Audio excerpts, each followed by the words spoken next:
Kapolri Jenderal Listio Sigit Prabowo memberikan keterangan di depan pers usai pertemuan dengan seluruh petinggi Polri di daerah dan Presiden Joko Widodo. Namun ada yang menjadi sorotan dalam momen itu. Tangan Kapolri tampak terlihat bergetar saat berbicara di depan pers. Momen itu tersorot kamera dalam tayangan di YouTube Sekretariat Presiden hari ini pada Jumat 14 Oktober 2022.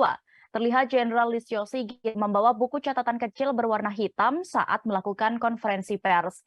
Di awal pernyataannya, saat buku itu sedikit diangkat, terlihat tangan Kapolri sedikit bergetar. Buku kecil itu juga tampak seringkali bergetar hingga di tengah keterangannya. Meski begitu, Jenderal Listio Sigit tetap tampak tenang dalam pemaparannya. Untuk diketahui, setelah menerima pemaparan dari Presiden Jokowi, pihaknya tetap akan berkomitmen terus melaksanakan program Polri yang presisi. Kapolri juga sempat mengatakan bahwa Presiden juga menyentil gaya hidup polisi dan pelanggaran yang bisa menurunkan tingkat kepercayaan publik kepada Polri. Kedepannya, ia ingin agar setiap hal yang dilakukan anggota Polri bermanfaat dan menjadi contoh yang baik bagi masyarakat.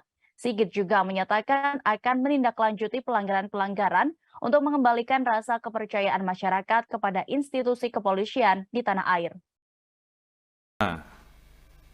Ada peristiwa FS dan juga beberapa kasus yang kemudian berdampak kepada persepsi negatif, maka saat ini tingkat kepercayaan publik terhadap Polri menjadi rendah.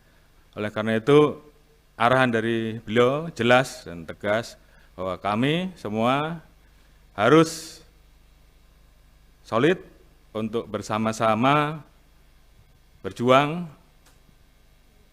melakukan apa yang menjadi tugas pokok fungsi kami, pelindung, pengayom, pelayan masyarakat, responsif terhadap apa yang menjadi keluhan masyarakat, respon cepat, dan kita memiliki sense of crisis di tengah situasi yang sulit ini, sehingga kita bisa melakukan upaya-upaya Harkamtibmas dan penegakan hukum seperti apa yang diharapkan oleh. Terima kasih sudah nonton, jangan lupa like, subscribe, dan share ya!